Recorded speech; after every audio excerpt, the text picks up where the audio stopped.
Good morning everyone and welcome to Morning Markets here at True Potential. A quick review of global equity markets to start us off this morning.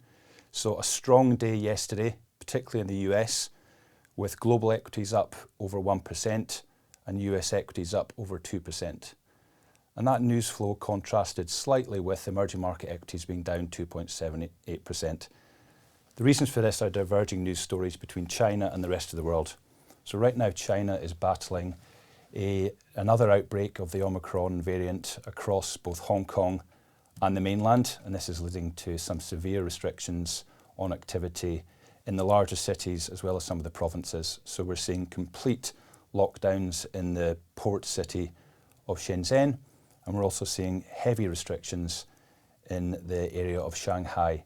And this led to a severe downturn in Chinese equities yesterday. However, we've seen a complete reversal this morning on the back of very supportive language from policymakers in the Chinese government. And this has fed through into a very strong futures opening in US and European equity markets today, continuing that momentum that we saw through the session yesterday. So the strong news flow out of China is with regards to far more constructive and supportive language with regards to supporting both the property sector for retail customers as well as for equity markets.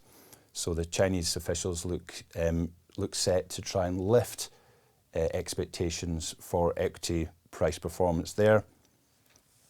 And we also have seen some more constructive dialogue out of the negotiations ongoing between Russia and Ukraine, with tentative signs that we may possibly be moving towards some form of temporary ceasefire. So that's constructive there. If we look ahead to what we can expect today and tomorrow, we expect markets to be dominated by central bank meetings today in the US and tomorrow in the UK. So if we focus just on the US for the rest of this session, tonight we have the meeting of the Federal Reserve, where they're expected to begin with their first interest rate hike of this cycle of 0.25 percentage points. More importantly, we'll see a new set of forecasts from the policymakers there with regards to both inflation and growth and unemployment.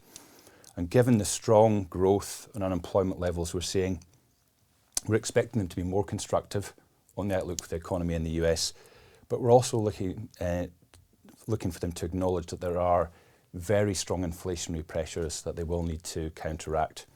To give you an example of that, US producer price index data yesterday showed that US industry is facing cost pressures of around about 8 percentage points when we strip away the non-volatile elements such as food and energy.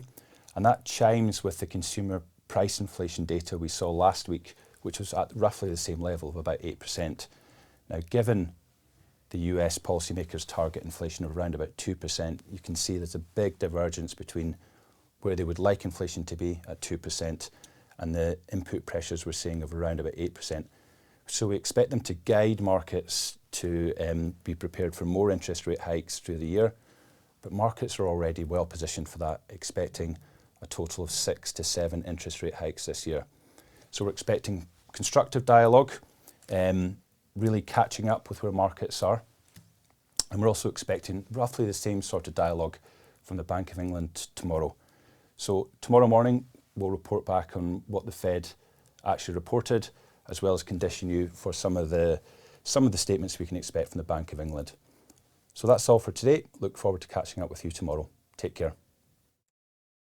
Subscribing to the True Potential YouTube channel is quick and easy.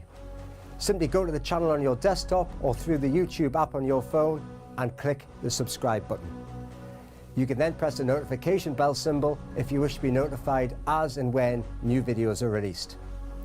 Doing this is a great way to keep yourself updated with market developments and personal finance insights.